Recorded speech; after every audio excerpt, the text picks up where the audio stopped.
کل ایک صاحب قربانی کے تعلق سے ایک سوال کیے، ایک میسیج کیے تھے کہ قربانی کس پر واجب ہے۔ ماشاءاللہ بہت عمدہ سوال ہے بھائی صاحب کا۔ یہ سوال کہیں نہ کہیں میں سمجھتا ہوں کہ علم اور فکر کی علامت ہے۔ اللہ تعالیٰ اس کا بہترین بدلہ دے کہ انہوں نے اس طرف توجہ دلائی۔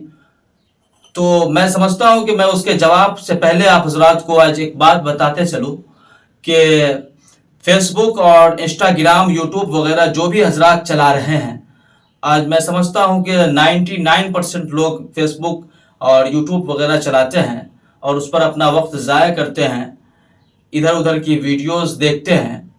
تو اس کے لیے ایک خاص تحفہ ہے، بہت بڑا تحفہ ہے، اور انشاءاللہ اس کے ذریعے اس کی دنیا بھی اچھی ہوگی اور آخرت بھی اچھی ہوگی۔ دنیا کے اندر بھی سکون و اطمینان حاصل ہوں گے اور آخرت کی کامیابی بھی حاصل ہوگی۔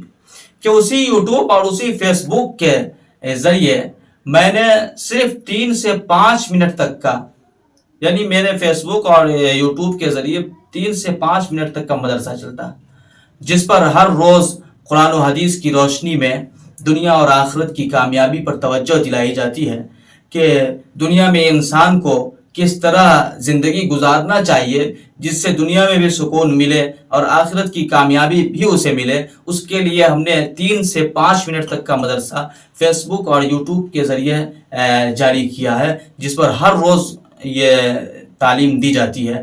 اس لیے میں آپ حضرات سے گزارش کرتا ہوں کہ میرے اس مدرسے سے خود بھی جڑیں اور اپنے دوست و احباب کو بھی جوڑیں، تاکہ کسی بھی طرح کا کوئی سوال ہو تو بھائی صاحب نے جس طرح قربانی کے تعلق سے سوال کیا کہ قربانی کس پر واجب ہے، اگر آپ حضرات کے ذہن میں بھی کسی طرح کا کوئی سوال ہو تو آپ پوچھ سکتے ہیں ہم سے، انشاءاللہ آپ کو جواب ملے گا۔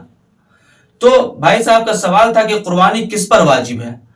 آپ کو معلوم ہونا چاہیے کہ قربانی ہر مسلمان عاقل و بالغ، مقیم اور صاحب نصاب پر قربانی واجب ہے۔ صاحب نصاب، ایک سوال آپ کے ذہن میں یہ آ سکتا ہے کہ صاحب نصاب کہتے کسے؟ تو صاحب نصاب اس شخص کو کہا جاتا ہے، اس آدمی کو کہتے ہیں جس کے پاس قربانی کے دنوں میں ضرورت سے زائد 7.5 تولہ سونا یا 52.5 تولہ چاندی یا اس کی مالیت کے برابر کوئی سامان یا پیسہ ہو تو اسے صاحب نصاب کہتے ہیں اور اس پر قربانی واجب ہوگی۔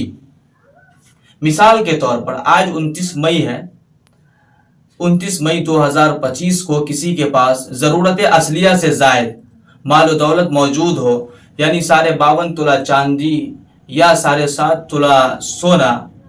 52.5 تولہ چاندی کی قیمت ابھی موجودہ قیمت میرے خیال سے 61,000 کچھ روپیہ ہوتی ہے، پورا تحقیقی علم نہیں ہے لیکن اسی کے آس پاس ہے، 61,000 کچھ روپیہ۔ آپ تحقیق کر لیجئے گا کہ اس کی کیا قیمت ہوتی ہے۔ اگر کسی کے پاس اتنی رقم ہوگی تو اس پر قربانی واجب ہوگی۔ اسی طرح قربانی میں کون سے جانور کیا جاتا ہے؟ قربانی میں بڑے جانوروں میں 7 حصہ ہوتے ہیں، جیسے اونٹ، گائے، بیل، بھینس۔ اس میں 7 لوگ کم سے کم، زیادہ سے زیادہ 7 لوگ شریک ہو سکتے ہیں، اور اس 7 کی نیت صرف اور صرف قربانی یا عقیقہ کی ہی ہونی چاہیے۔ کسی کا حصہ یا کسی کی شرکت گوشت لینے کی اس میں نہیں ہو۔ 7 لوگ اگر بڑے جانور میں جو شریک ہو رہے ہیں، ان 7 کی نیت قربانی یا عقیقہ کی ہی ہونی چاہیے، کسی کی شرکت، کسی کا حصہ اس میں گوشت لینے کی نہیں ہونی